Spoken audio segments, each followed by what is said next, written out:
பனிபடர்ந்த கண்ணாடி, கண் வரைந்தேன் வழிந்தது கண்டீர். நேற்றைய சண்டையை மறந்து புன்னகைக்கிறது எதிர்வீட்டு குழந்தை. தூக்கத்தில் புன்னகைக்கும் குழந்தையின் முகம் கடவுளின் சாயல். யாசக பாடகனின் தட்டில் சில்லறை விழ தடுமாறும் பாடல். தண்டவாளங்கள் சந்தித்துக் கொண்டன பழைய இரும்பு கடையில். பொத்தலோடுதான் நெய்வார்களோ அப்பாக்களின் பனியன்களை.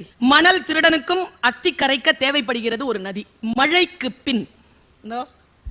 மழைக்கு பின் கம்பியில் சிறிது ஓடி ஒத்திகை பார்க்கிறது துளி நதி. கடைசி இலையும் உதிர்த்த பிறகு நிலவை சூடிக்கொள்கிறது மரம். ஒற்றை இலை கூட இல்லாத அந்த மரத்தை பாருங்களேன், அது தலையில பெருசா சூடிக்கிட்டு இருக்கும் நிலவை. வாடியது கொக்கு, ஓடியதெல்லாம் ஜோடி மீன்கள். தனித்தனியா போயிருந்தா கொத்தி சாப்பிட்டு இருக்கோம். ஜோடி ஜோடியா போதே எப்படி கொத்து. பொறுக்கிய சிறுமிக்கு தன் இறகை உதிர்த்து விட்டு போனது மயில். பசித்த மீன்களுக்கு இரையாக போவதில்லை குளத்தில் மிதக்கும் நிலவு. எந்த கிளி ஏமாற்றியதோ தாடியுடன் இருக்கிறது ஆலமரம். ஏறி போகும் எறும்பை ஆச்சரியமாக பார்த்தது ஆழ குழிக்குள் விழுந்த யானை. மாடு தொலைந்த இரவு தேடி அலையும் திசையெல்லாம் கேட்கும் மணியோசை. ஓடுது பார்த்திருப்பீங்கல்ல.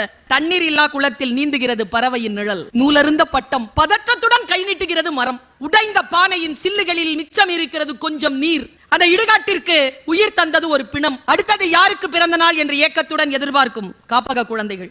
ஏரியில் கட்டிய வீட்டில் வாழ்கிறது வாஸ்து மீன். இத்தனை பெரிய ரயிலில் குழந்தை இருக்கும் பெட்டி மட்டுமே விழித்திருக்கிறது.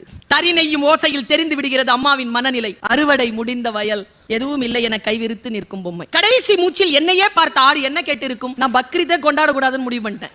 மந்தையில் இருந்து தவறி செல்லும் ஒற்றை ஆட்டின் பாதை சரியாகவும் இருக்கலாம். கிளம்புங்க, மந்தையில் இருந்தது போதும்.